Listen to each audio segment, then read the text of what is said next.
Hello and welcome to my channel. Today I will be talking about types of training and types of appraisals in the Unit 2.1 of IB Business Management.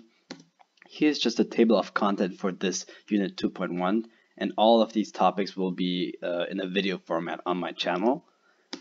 So types of training.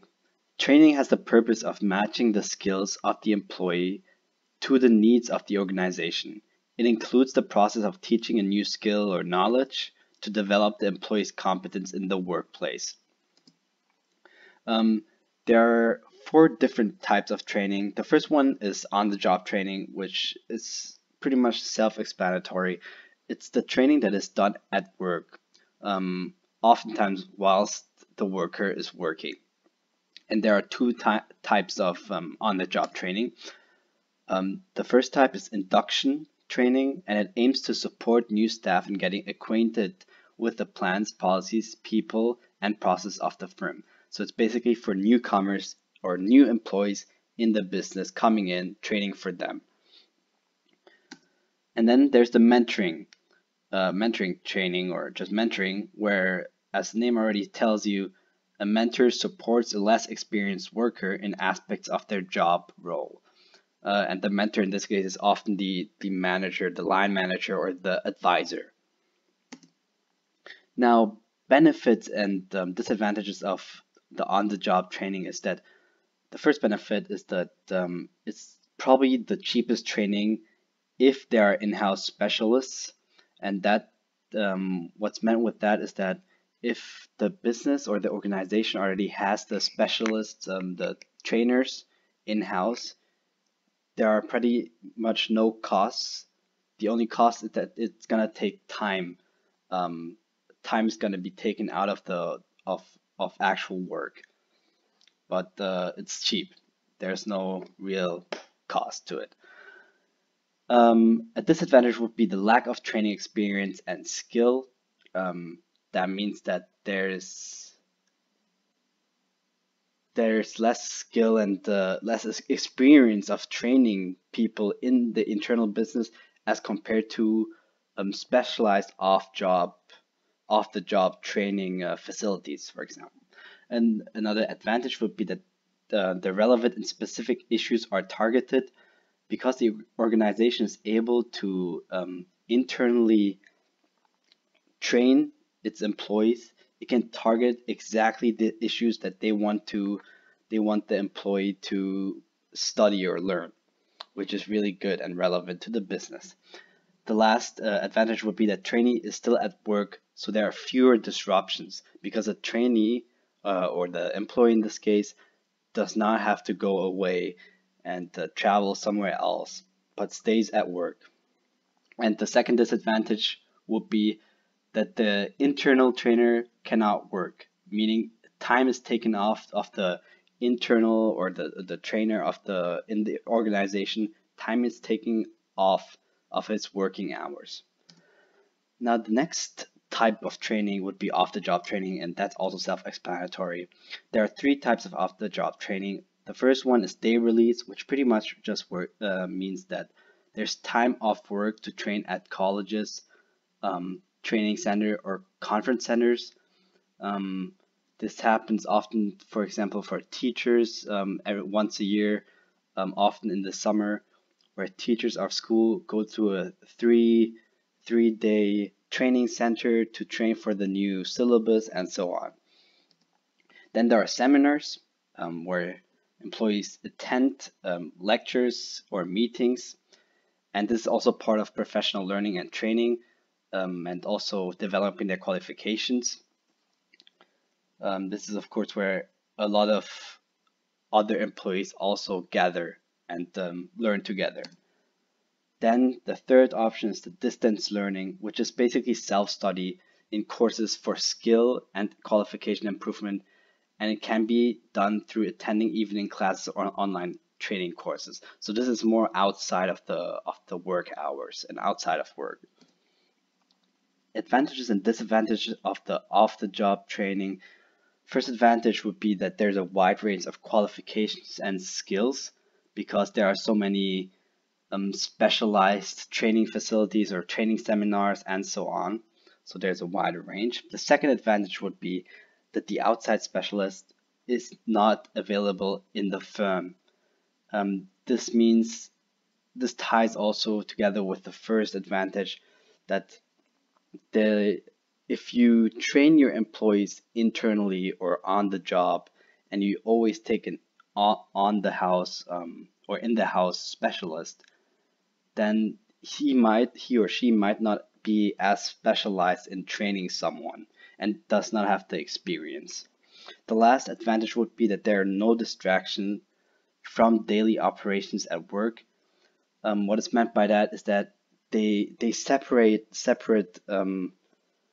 due to the fact of the training being at a separate place or just being separate of the work. There are no distractions that follow this because when he gets to work, or he or she, the employee gets to work, they know they're going to have to work, and there are no other distractions of trainings. Now the disadvantages is that it's more expensive, especially compared to on the job training, due to training courses fees. So all these fees that come from all these training facilities or taking these training lessons outside of the organization will cost fees probably to the organization. The second disadvantage would be that workers' time away from work.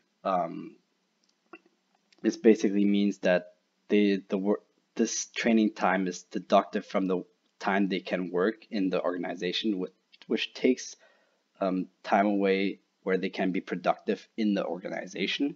And the last disadvantage would be that new qualifications and new skills for the employee also means that he or she has new job opportunities, which can also lead to employees leaving the business at the end, which is also something to consider or at least keep in mind.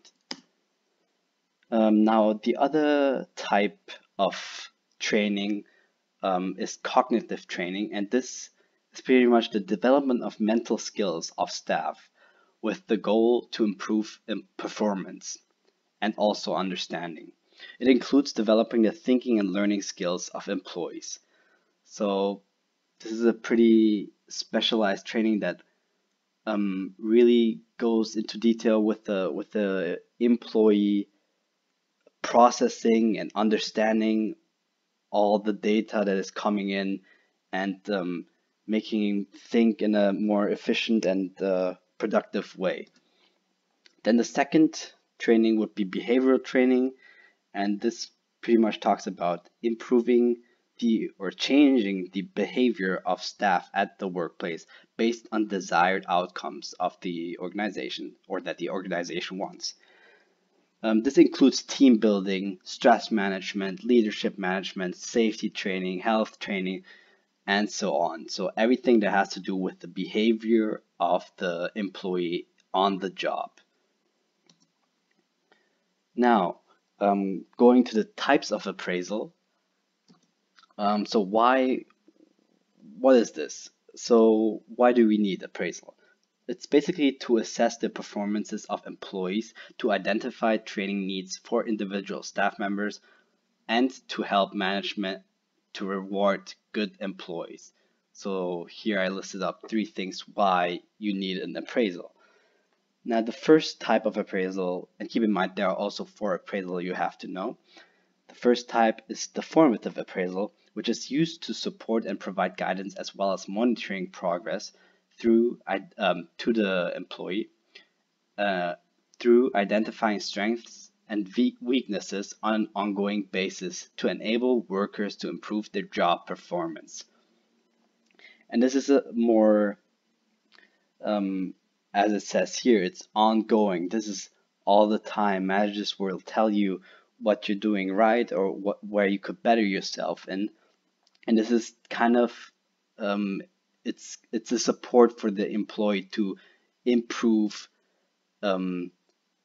his general productivity and his general performance.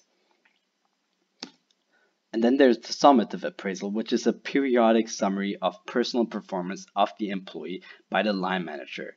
and line manager just means the manager that is directly above him and that directly works with him. And this is often linked with measuring against a predetermined benchmark. So for example, if there are benchmarks to be met, or the line manager already has something in mind, and then he will compare or measure your performance or the employee's performance with those benchmarks. And this is usually given every quarter or every year, like it says here, periodic. Then there's the 360-degree feedback, which is also self-explanatory. It's basically feedback from everyone that works with the person. That also includes subordinates, the peers of the employee, and their managers. And this just gives another perspective of the employee and of all the work that the employee is doing and what the employee is doing right and wrong. Yeah. And then the last type of appraisal would be self-appraisal, which is basically evaluating yourself often against a predetermined set of criteria. And this helps employees to reflect on strengths and weaknesses and to set new targets for themselves. Now, with that, because it is a self-appraisal, because you evaluate yourself, there's often the talk about that it can be biased, but that's why you also go with a often predetermined set of criteria, which makes it a bit less biased. And but this also helps the employee. If the employee does this correctly and without a bias, or tries to be as objective as possible, it will be good for him, as he helps himself in this case, and he helps improve himself and his productivity in the workplace. So that's it for today's video. Thank you for watching, and I'll see you in my next video.